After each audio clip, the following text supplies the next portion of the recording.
I took it because the eviction notice in my pocket felt like a burning coal.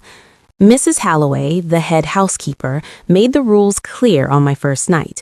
Be invisible, be silent, and never, under any circumstances, disturb the master of the house. Alexander Sterling wasn't just a man, he was a force of nature, a billionaire recluse who haunted the West Wing like a ghost in a bespoke suit. For 3 months, I was nothing more than a shadow. I dusted his library while he was at work and polished the silver while he slept. I saw him only in passing, a cold glare across the foyer, the scent of expensive scotch and cedar wood lingering in the air after he walked by. My life was small, contained in the servants' quarters, sending every penny I earned back home to my mother's medical bills. But silence has a way of becoming loud, and invisibility is hard to maintain when you're the only 2 people awake in a 20-bedroom mansion.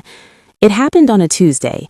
A storm had knocked out the power in the city, but the generators hummed with a low, vibrating thrum. I was in the library, trying to rescue an antique rug from a leaking window, when the doors creaked open. He stood there, tie undone, hair wet from the rain, looking less like a billionaire and more like a man on the edge of breaking. I froze, expecting him to yell, to fire me for being in his sanctuary. Instead, he just asked, "Do you know how to stop the noise?"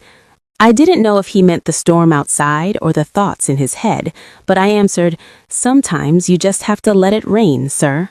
He laughed then, a dry, humorless sound that cracked the air between us.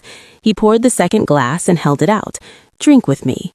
I should have said no. I should have ran back to my room and locked the door. But looking at him, I didn't see a boss. I saw a man who was drowning. We sat on the floor by the fire. He told me about the pressure of the legacy, the empty rooms, the lies people told him for money. I told him about my mom, about the fear of losing everything. For the first time in my life, someone really listened to me. The air changed. The conversation stopped, and the silence wasn't heavy anymore. It was magnetic. He reached out and brushed a stray hair from my face as his thumb traced my cheeks. He whispered, "I don't want to be alone tonight." And God help me, neither did I. And then he kissed me. That night was a blur of shadows and firelight, a desperate kind of passion that felt like we were trying to erase the world outside.